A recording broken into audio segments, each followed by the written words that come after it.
Estamos começando mais um programa Evidências, na constante busca por fatos que comprovem a veracidade histórica da Bíblia Sagrada. Nos últimos programas você tem visto a nossa série especial gravada aqui na Universidade Andrews, no Museu Horn, especializado em arqueologia bíblica. Pois bem, hoje nós vamos mostrar para você uma entrevista que fizemos com Jennifer Groves, uma das professoras e especialistas em arqueologia aqui do local. Antes, conheça a nossa entrevistada.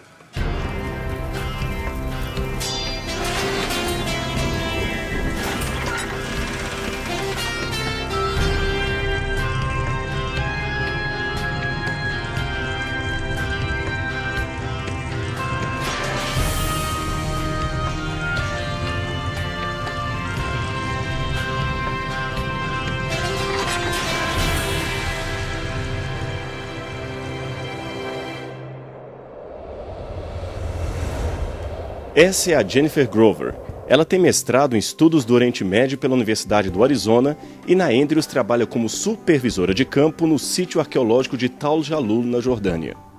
Jennifer, obrigado por estar aqui conosco. O prazer é todo meu. Eu tenho algumas perguntas para você. O que levou você para o campo da arqueologia? Eu cresci em uma fazenda no sul de Ohio. E aquela região é conhecida por muitas tribos indígenas que moraram lá.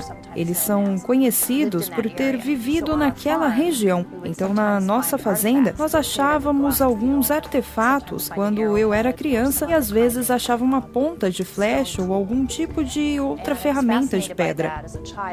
Eu era fascinada por isso porque tinha esse grupo inteiro de pessoas que viveram aqui antes de nós. E eles usavam ferramentas diferentes e esses tipos de coisas. E quando eu fui crescendo, ler a Bíblia mais por mim mesma, eu fiquei intrigada com algumas das histórias, com a referência de algumas cidades e coisas nas histórias bíblicas que a Bíblia não explicou. Eu comecei a pensar, como é que isso funciona? Onde essa cidade era localizada? E como se parecia? E então, olhando para a arqueologia, foi uma escolha natural para mim. Com isso nós entendemos então que você trabalha com arqueologia bíblica. Mas qual é a sua especialidade dentro da arqueologia bíblica? Agora estou estudando o período persa, que é o tempo um pouquinho antes e seguido do exílio em Babilônia. E essa é a área que estou associada em Jalul, e é nisso que estou trabalhando agora. Para que as pessoas de casa possam entender um pouco o que isso significa, eu perguntei a Jennifer que histórias da Bíblia aconteceram nesse período persa. Que ela nos desse alguns exemplos. Bem, em torno do 6º século, quando Nabucodonosor veio e destruiu o templo, e os que sobreviveram foram para o exílio em vários países diferentes, e é mais ou menos nessa época que estou trabalhando minha pesquisa. E um pouquinho depois disso, foi um pouco diferente do lado leste do Rio Jordão, comparando com o lado oeste. O lado oeste, o da Transjordânia, que se chamam de Jordânia hoje em dia, os babilônicos não tiveram o mesmo impacto, comparado com o lado leste em termos de destruição. E assim vai. Então, nós temos um cenário diferente do outro lado do rio. Eu aproveitei o fato da Jennifer trabalhar para o Siegfried Horn Museum há muito tempo e pedi para ela compartilhar conosco alguma interessante história ou experiência da vida do próprio Siegfried Horn, considerado um dos maiores arqueólogos adventistas. O Dr. Horn tem muitas histórias incríveis do Oriente Médio, mas uma que, arqueologicamente falando, é muito interessante, que por muitos anos há uma inscrição famosa, é chamado de inscrição de Siloé. E se você leu sobre o túnel de Ezequias, e assim vai, em Jerusalém você ainda consegue ir por aquele túnel. E no final daquele túnel, os trabalhadores fizeram uma inscrição na parede, dizendo que eles terminaram de cavar. E isso casa bem com a história bíblica, porque lá fala que Ezequias cavou esse túnel, e é até uma escritura muito importante, e foi tirada do túnel, e parece que se perdeu. As pessoas não tinham certeza de onde elas estavam por muitos anos. Décadas estava simplesmente perdida. E em um momento, em 1960, acredito eu, o Dr. Horn estava em Istambul, olhando a área do galpão do Museu Nacional. Não me lembro o que ele estava procurando, mas no processo de passar por aquele galpão, ele encontrou essa inscrição. E então ele colocou no display de exposição onde deveria estar o tempo todo. Interessante a sua resposta. Agora, há pessoas que não entendem ou não têm um conceito muito correto sobre o que é arqueologia. O que envolve ser um arqueólogo? É porque as pessoas acham que é diversão, jogos ou filme de Indiana Jones. Afinal de contas, o que é ser um arqueólogo no mundo real? Provavelmente 80% disso é tudo estudo de livros. Você sabe, você precisa gostar de estudar na biblioteca, pesquisa, esse tipo de coisa. Os outros 20% é a parte no campo que também é divertido, mas pode ser um trabalho minucioso, que envolve arqueologia, em especial se você coletou muitos materiais em um sítio, por exemplo. Não estamos aqui no museu, em um laboratório de ossos. E quando nós estamos em um local na Jordânia, nós estávamos tirando todos os ossos, não só para ver que tipos de coisas as pessoas comiam, que temos uma boa ideia disso, mas estávamos olhando as diferentes proporções e assim vai. É bem minucioso ir, cortar os ossos, colocar etiqueta em cada um deles, então tem muito trabalho minucioso associado com isso, que não é tão empolgante, mas em si, todo o cenário do que você está escavando realmente vale a pena. Jennifer, eu agradeço muito a sua gentileza, as suas respostas e as suas informações. Mais uma vez, muito obrigado. De nada, o prazer é todo meu.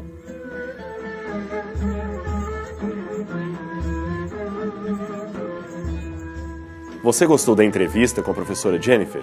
É realmente fantástico conversar com pessoas que são apaixonadas por aquilo que fazem. E este é o caso não somente dela, mas de todo mundo que trabalha aqui no Museu da Andrews. As pessoas que lidam neste lugar são simplesmente apaixonadas pela arqueologia bíblica. Elas são fascinadas com aquilo que fazem. Você se lembra que ela mencionou Tal Jalul? Eu participei com eles nas escavações de Tal Jalul e posso testemunhar para você como eles trabalham com afinco para conhecer melhor a história da Bíblia Sagrada. O professor Sean, que nos deu uma entrevista, também mencionou Tal Jalul. Tal Jalul, juntamente com Tal Esban, são dois sítios arqueológicos da Jordânia que fazem parte de um projeto maior chamado Madaba. E o que é esse projeto? O que tem ele a ver com a Bíblia Sagrada? Deixa eu explicar um pouco e você vai entendê-lo melhor. A Universidade de Andrews tem feito escavações na Jordânia desde o final de 1960. Esbon é o nome central no projeto da Andrews. Trata-se possivelmente de uma cidade moabita que teria sido a capital de Seom, o rei dos amorreus, quando este conquistara toda a terra de Moabe, e também contra o qual o povo de Israel, a caminho de Canaã, havia lutado e prevalecido. Isto você pode encontrar na Bíblia em Números capítulo 21, versos 21 a 24, Deuteronômio 2, 24 e 35, e também em Josué, capítulos 9 e 10. Perseguindo a ressurreição da Esbon bíblica, projetos consecutivos da Universidade de Andrews começaram a atuar na região a partir, como dissemos, de 1968. O diretor da expedição era Siegfried Horn. Os projetos originais de escavação da região transformaram-se num projeto amplo e multidisciplinar de importância capital para a memória histórica da Jordânia. O projeto da Andrews hoje se chama Madaba Plain, e em suas diversas edições gerou um grande campo de trabalho que tem sido concorrido não apenas por arqueólogos, mas também por antropólogos e educadores. É a contribuição de uma universidade adventista para a história da humanidade. O museu tem em sua coleção uma série de artefatos que ajudam a compreender melhor os tempos da Bíblia. É como se eles iluminassem as páginas do livro sagrado. Mais ainda, esses artefatos nos permitem imaginariamente voltar no tempo e conhecer, ao vivo e a cores, os tempos em que aconteceram as maravilhosas histórias descritas no livro de Deus. Vamos lembrar do Novo Testamento, por exemplo. Várias histórias de Jesus, vários episódios de seu ministério aconteceram ao longo do Mar da Galileia, ali justamente na beira daquele grande lago. E Jesus, é claro, tinha entre seus primeiros discípulos pescadores. Bem, aqui nós temos uma botija de vinho dos tempos do Novo Testamento e logo à frente nós temos também uma botija para colocar peixes. Peixes que eram ali apanhados. Evidentemente, esses peixes aqui são ornamentais, mas veja que interessante aqui do lado, um grande anzol. Vários peixes foram recolhidos através desse instrumento. Isso nos lembra Jesus multiplicando os peixes, dando ensinamentos, falando com os discípulos que ele os tornaria pescadores de homens. Imagine só que fantástico. Aqui nós temos algumas cerâmicas também, e elas foram recolhidas em localidades mencionadas na Bíblia Sagrada. Por exemplo, a mais bonita dela aqui, a maior, que é justamente a que está aqui nesse canto, ela vem de Samaria. Samaria, durante o período do Antigo Testamento, foi a capital do reino de Israel. E na época de Jesus, por uma hostilidade entre duas etnias, era um lugar onde judeus piedosos evitavam ir, evitavam passar. Havia rabinos que diziam que era preferível ver a Torá, a lei de Deus, mastigada pela boca de um porco, a vê-la lida pelos lábios de um samaritano. Muitas vezes um judeu orava a Deus agradecendo por não ter nascido mulher, havia muito machismo naquela época, por não ter nascido um animal e por não ter nascido samaritano. Imagine a hostilidade que já havia naquela época. Imagine que um judeu jamais podia tocar nessa cerâmica que está aqui. Mas Jesus, quebrando todos esses paradigmas de preconceito, um dia conversou com uma samaritana, falou para ela do amor de Deus e a transformou numa missionária. Isso está no Evangelho de João e você pode ler aí na sua casa. É uma história muito bonita que sempre vale a pena recordar. Agora deixe-me mostrar mais alguns objetos para você. Você se lembra daquela famosa batalha espiritual entre Elias e os 400 profetas falsos, é claro, no Monte Carmelo? Você se lembra ainda qual era a divindade adorada por aqueles profetas? Isso mesmo, Baal. Pois aqui nós temos uma estatueta fenícia daquela época que possivelmente seria uma representação do deus Baal segurando uma lança. O deus Baal sempre aparece ou com uma lança nas mãos ou com um chicote. Ele era tido como um deus carrasco, um deus tirano, e ao mesmo tempo um guerreiro celestial que controla os raios, os relâmpagos e os trovões. O mais curioso é que Baal significa marido. Ora, espiritualmente, o povo de Deus sempre é comparado a uma mulher, e o marido dessa mulher deveria ser Javé, o Deus verdadeiro. Logo, pelo contexto religioso daquela época, ter Baal como um deus seria espiritualmente ter Baal como um marido, evidentemente no lugar de Javé.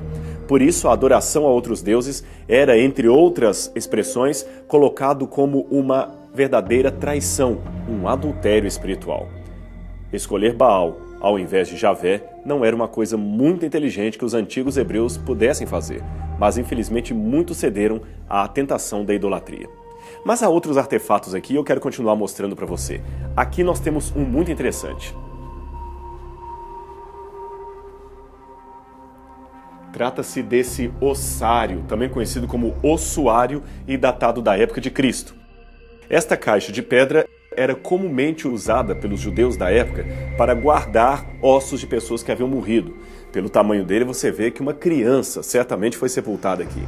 Na época do Novo Testamento, os judeus contemporâneos a Jesus tinham a prática de, um ano depois da morte da pessoa, depositar os ossos daquela pessoa que havia morrido em caixas de pedra. Muitas vezes na tampa escreviam o nome da pessoa, algumas vezes até misturavam ossos de vários membros de uma mesma família numa mesma caixa e assim colocavam em pequenos lóculos dentro do túmulo para economizar espaço.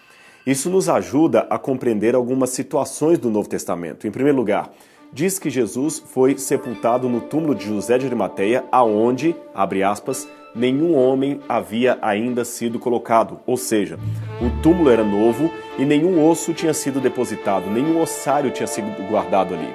A outra passagem da Bíblia que este artefato nos ajuda a compreender é aquela onde um homem uma vez disse a Jesus: Mestre, eu te seguirei onde quer que fores, mas deixe-me primeiro sepultar o meu pai.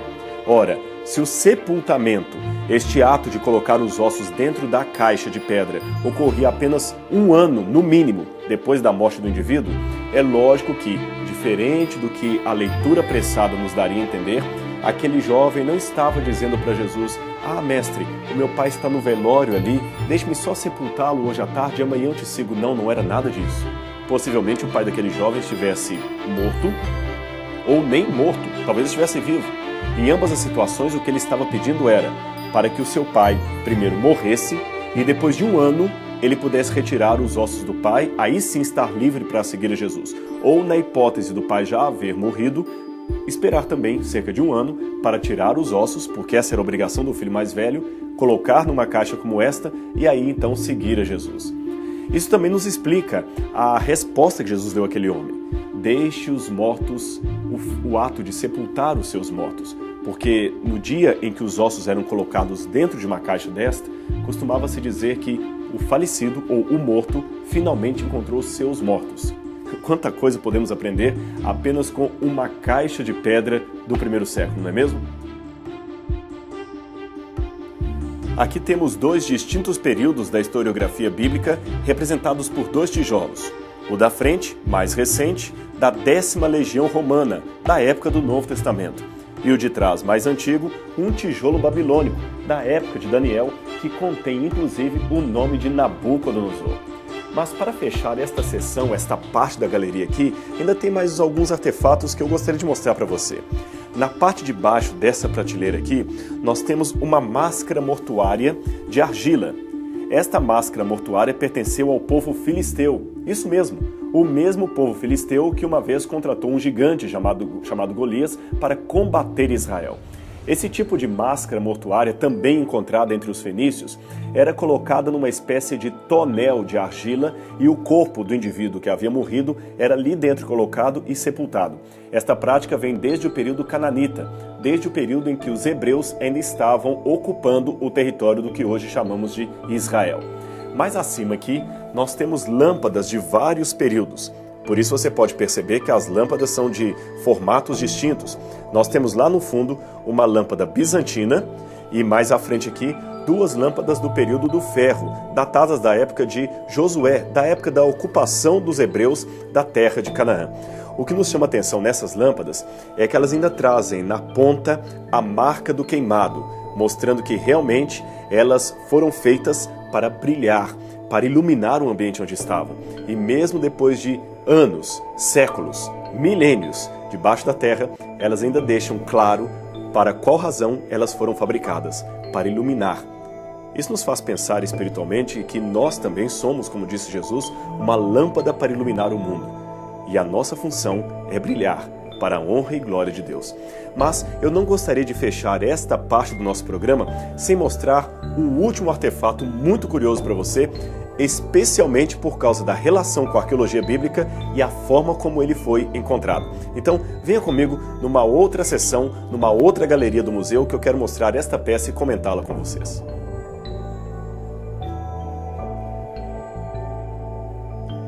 Era esta pedra que eu queria mencionar para vocês. O nome dela é Estela de Mecha. Esta é uma cópia, é claro. O original dela está no Museu do Louvre, em Paris.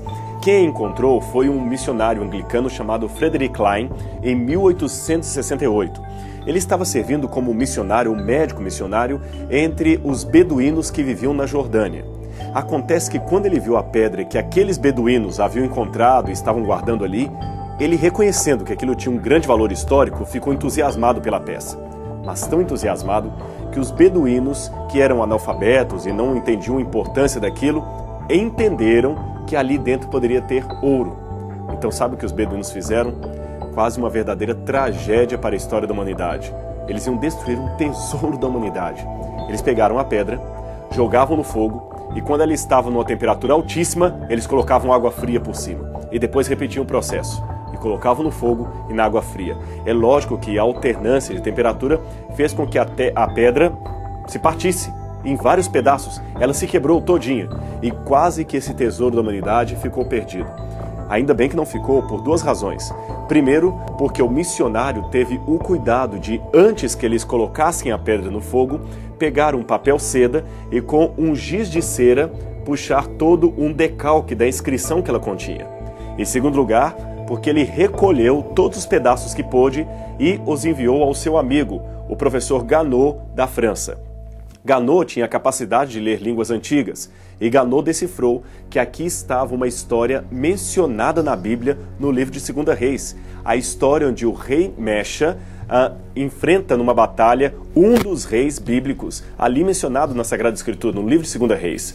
Esse rei, que é o rei Omri, havia batalhado contra o rei de Mecha, e aqui nós temos a história da Bíblia contada na versão daqueles povos. Há até uma possibilidade, segundo uma teoria recente, de que aqui na linha 31, numa parte bem apagada aqui, estaria o nome Beit David. Quem defende essa ideia é o especialista em línguas antigas André Lamer. Se Lamer estiver correto, aqui nós teríamos uma segunda fonte fora da Bíblia a mencionar o nome do rei Davi. Seja como for, uma pedra fantástica, com uma relação muito boa sobre a história da Bíblia e com uma história curiosa para ser contada. Quem for à França pode visitar o original. Quem vier aos Estados Unidos poderá ver uma cópia aqui no Museu Horn. E quem não puder ir a um desses lugares, poderá ver aí através do programa Evidências. Pena que o nosso tempo está esgotando, mas no próximo programa nós temos outras curiosidades para mostrar para você, aqui direto do Museu Horn da Universidade de Andrews, nos Estados Unidos. No próximo programa Evidências, você vai conhecer conosco algumas peças do Museu Horn de Arqueologia Bíblica da Andrews, que são réplicas de peças antigas. Essas peças nos ajudam a iluminar o mundo em que a Bíblia foi escrita. Portanto, não perca no próximo programa Evidências.